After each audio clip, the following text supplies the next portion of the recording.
Mr. Chair and Ranking Member, especially for allowing this hearing to go on this long so we all get a chance to ask questions. I really appreciate it. I also really appreciate the three of you. Congratulations on your nominations, and also congratulations to your family, and particularly an incredibly well-behaved group of children who are sitting through this hearing. So Well, I don't see mine, so just...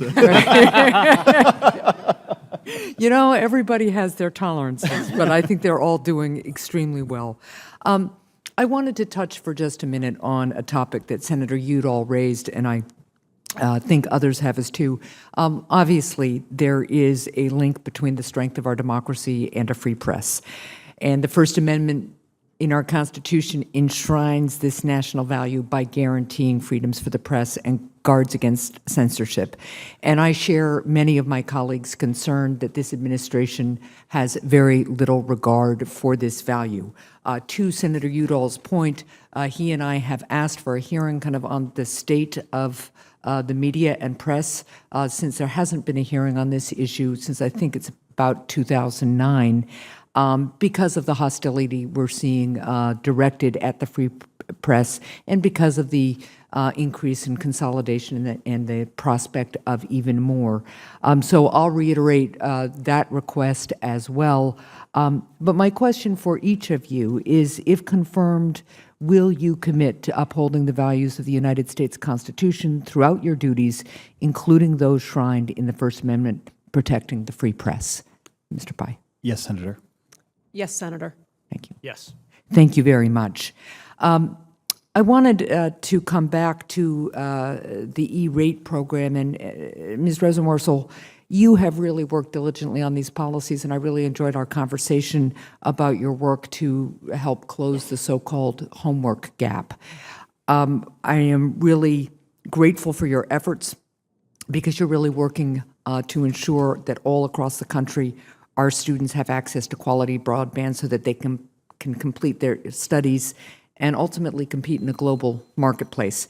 When I was governor, I started the New Hampshire School Connectivity Initiative, a cross-agency partnership to bring high-speed internet access to all of our schools. Since that initiative began in 2015, more than 25,000 of our students have received broadband access at school. The program would not be possible without E-rate. I'm really pleased that the current governor of New Hampshire has continued my administration's initiatives on broadband, including following through with setting aside state matching funds for the proposal for broadband. In order to truly reap the educational benefits of a connected classroom, we are seeing more and more that simply having connection is not enough, right? We need greater broadband speeds and higher capacity to meet the needs of our students. Fiber certainly holds a promise for connecting in this regard.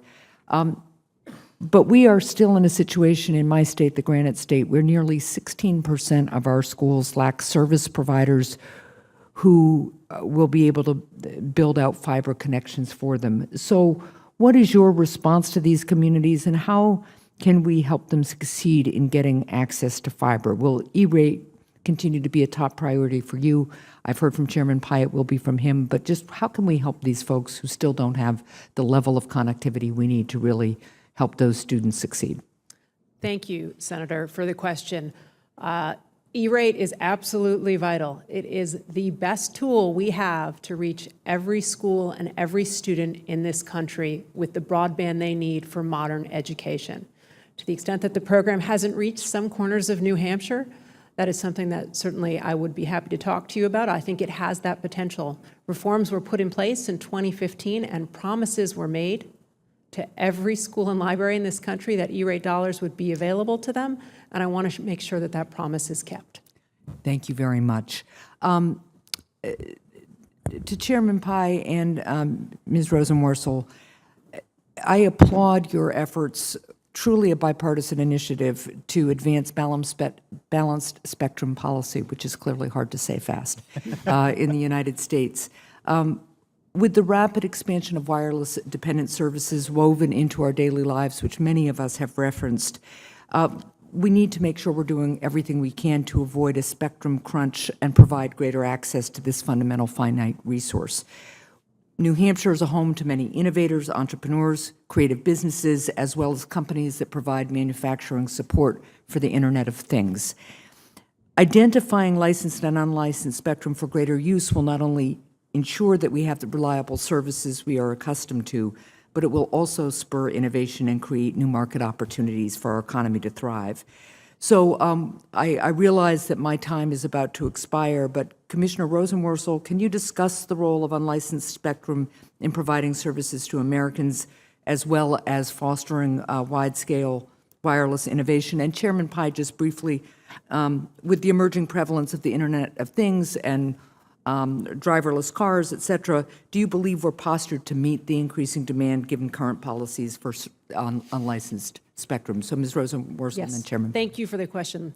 If you have ever used a television remote control or a garage door opener or have gone on Wi-Fi, you have used unlicensed spectrum. It powers our lives.